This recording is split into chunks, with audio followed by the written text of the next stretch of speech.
Hey guys, it's Hannah and welcome back to the Dyslexic Reader. Today I'm doing my wrap up for January 2019, if you can believe it. And we're just going to do this very quickly. It was a good year. It's a good year so far. It was a good month for library books. So a lot of the books I don't have with me right now. The cat has decided this is where she wants to sit. So we'll just continue on. And so there'll be a lot of... What on earth is going on here? Do you want up on the shelf? Is that what you want? Can you get off me, please? It's alright, goodbye. So there'll be a lot of pictures inserted in. And she's back. Now that she's taken care of, we can continue. The first book of the year was a library book, the first one I finished, and that was Gregor, the Overlander and the Code of the Claw by Suzanne Collins. This was the final book in the Underland Chronicles. I think the series is called. It's a middle grade series about kind of a boy who finds this underground world and he's linked into some prophecies and he has to keep going back and saving the day, that kind of thing. I really enjoyed this series as a whole. I liked the way it all tied together at the end of the series in this book, but I didn't like the ending. I actually went on Goodreads to double check that it actually was the last book in the series because it wasn't a very wrapped up ending. It was left very open as if another book was going to follow, but there isn't. That's the end of the series. So for that reason I knocked it down to a 4-star, but still this is absolutely great middle grade fantasy series if that is what you're looking for. The second book I read was The City of Fallen Angels by Cassandra Clare. This is the 4th book in the Mortal Instruments, and again it was another 4 stars. I'm enjoying this series. If you don't know what it's about shadow hunters who are half angel, half human, and they have to go around and kill demons and stuff, and there's werewolves and vampires, and it's all very complicated. It's not really. It's a YA series and it's not brilliant, but I do enjoy them. I wouldn't necessarily read them back to back. I've been making my way through them since last year and just sometimes when I'm like, I don't know what to read, I just want something easy, enjoyable and not too taxing mentally, I'll just pick up one of these and I always enjoy them. So I give them a 4-star. I know it's not fabulous writing or concepts, but they are enjoyable. Then I read a graphic novel called Illegal by Owen Coffer, and this was about a young boy and his brother who lived in Africa, and they were trying to cross Africa and get to Europe as illegal immigrants. I felt this was a 3-star for me. I felt like it was touching at points, but it didn't educate me in any way. I think they could have went deeper with the story and actually, like, they were like, the process is hard. We all know the process is hard, but I think they could have went deeper into the logistics, and once these immigrants get to Europe, how they're processed and what happens after that and how they're dealt with would have been more impactful for me than just it's hard to get to Europe from Africa illegally, which is, I think, pretty well known. So for me, it could have been more educational, but the artwork was lovely and it was a nice wee message, so I gave 3 stars. The next one I've been wanting to read for a while and actually own so I can show it to you, and I was glad that I picked it up. It was The Girls by Emma Cline. This is not about the Manson family, but it is. It's about this young girl in California.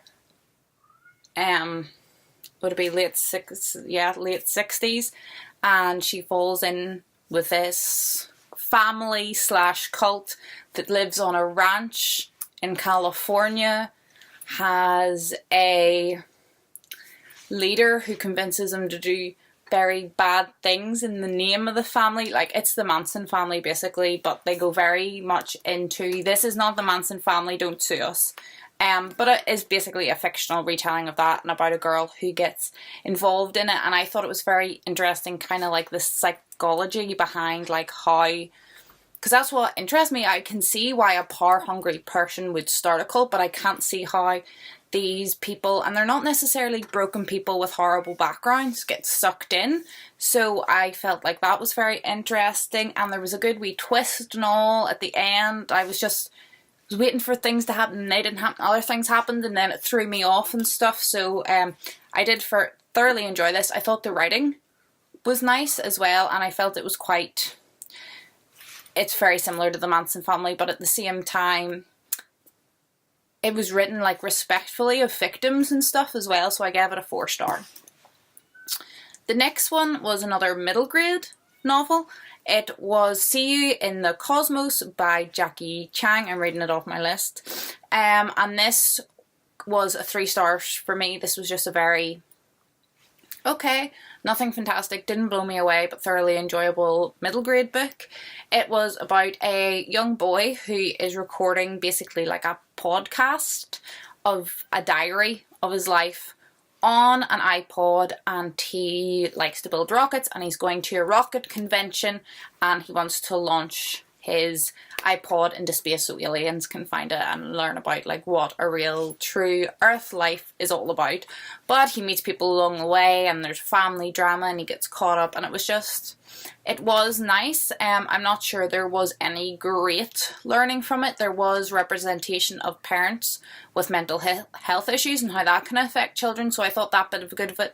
But I like middle grade books that I can read, and I'd be like, I would love to read this to kids that I teach, because it's a really good representation of this. It really teaches this. This is a core message. It shows them that you can do that, whatever. I felt like this didn't have it, so that's why it didn't hit the 4-star for me, but it was still a really enjoyable read, and I think it would be very interesting for any child who is interested in space and technology and engineering and all those kind of topics. The next one I read was called Sweet Bee by C.J. Seuss. The name blows me away. This would be brilliant for any fans of the TV show Dexter. It is about a girl who lives a completely seemingly normal life. She works as a journalist, she has a boyfriend and a little dog, and they live together and it's all happy. But she has like a secret life of, she's got these killing instincts, and she like plots out who, like all the people who have done her wrong and who she's going to get her revenge on and stuff. So it's very like Dexter in that thing. I only gave it a 3-star because I felt like it was slightly longer than it needed to be, and it had a cliffhanger ending. There is a second one in the series, but it's only just out, so my library don't have it yet. This was another library book that I got out, so I'm going to have to wait ages to find out what happens. It was really, I think you can do kind of like continuation, slightly cliffhangery endings, but also give the reader a satisfactory wrap up to the book, if you know what I mean. But that was not the case in this. It was left very open. It was left kind of in the middle of a scene, and that was what knocked it down to a 3-star for me, because that's not something that I tend to enjoy in a book. I like really good endings, and it didn't have a fabulous ending. Next one was The Merry Devils by Edward Marson. This was like a mystery. They put on a play, it's Victorian, called The Merry Devils, and they actually summon a devil while they're doing the play, and then the play comes really popular and they want to do it again to get the money, but they don't want to summon a devil again, and how did this happen? And then there's a whole murder mystery attached, and it wasn't good. It was horrible. It didn't make sense. The dialogue was very poorly written. It was hard to even stay engaged with the text, and it got a 2 stars from me. This is the last one I've got to actually show you in person. This is The Doomsday Code by Alex Garrow. It is the 3rd in the Time Rider series. This is kind of like a YA series about, I would say lower YA, like you could give it to younger teens. There's nothing untoward in it at all. It's just kind of, I would say the reading level that you would have to be would maybe be 13 to 16 in that range, but there's certainly no content in it that's not appropriate for younger readers. This is about 3 teenagers who are part of the Time Riders, which is like an organization of time travelers. Time travel has been invented in the future, and people keep going to the past and messing it up. So these people have to try and go back and kind of like fix the mistakes that people made. So they're all set. There was one that was like in the very far future, there was one in prehistoric times, and this one kind of has a medieval Robin Hood kind of setting to it. It wasn't my favourite of the series, but again, a bit like the Shadowhunters. It's a very easy, enjoyable read. The only reason why I don't give these books 5 stars is because there's a boy in it called Liam, and he's meant to be Irish, and it's not right. His accent is atrocious. Nobody speaks like how he's meant to speak, and it's actually every time like I read any of his dialogue, it really pulls me out of the story, because I'm like, what is this fella saying? It's like over the top, exaggerated in his mannerisms and his accent and stuff, but it's not. It just kind of breaks up the story for me, but they are really enjoyable stories, and the mysteries wrap up well, and they're always really interesting endings to them as well. So I enjoy this series, so it was a 4-star. Then I read Sabriel by Gareth Nix. This is a fantasy book. It's the first in a series, and I was really expecting to like this, and I didn't. I gave it a 3-star. I just thought it was alright. It didn't wrap up again for me at the ending. I know it's part of a series, so it didn't like completely finish at the end. But there was lots of things that happened through the book that didn't need to happen. You know, she was going from A to B, and on the way 1, 2 and 3 happened, but that had no effect on getting to B. It was just bulking out the journey, you know, like those kind of things, and I just felt there was a lot of encounters and stuff. It's about a necromancer whose job is really to not raise the dead, but to stop people raising the dead type thing. It's so like they can travel between life and death, and they have to like make sure the dead stay in death and the living stay in life type thing. It was quite interesting. The magic system is incredibly well thought out and interesting, and it is good world building, but for me, just the writing style, I've never read a Gareth Nix books before, and just all the stuff that happened in the middle to me didn't really have an impact on the end, didn't tie up, there was no sort of link or hidden message or anything in them, so it just didn't really appeal to me, and I don't think I will be reading any more in the series. The next book was absolutely fantastic. Like, I would give it a 6 out of 5 star. I would recommend this book to anyone, and it had what I most value in books, which is a really original concept. It was The 7 Deaths of Evelyn Hugo by Stuart Thornton. This is a popular book. I'm sure a lot of you have heard of it. But essentially it is about our main character who is at this house. He cannot leave this house. There's a party going on. He has no memories of the past. At the end of the party, the daughter of the house, the family of the house, is killed. And he keeps replaying the same day over and over again until he can solve the murder. But the twist is that every day he wakes up, he is in a different... Every time he replays the day, he is in a different guest's body. And just the twists in terms of this book, the concept was so good, the writing was so good. Like I said, all the little bits all started to link together really well. Nothing was done that didn't need to be done. It all completely made sense.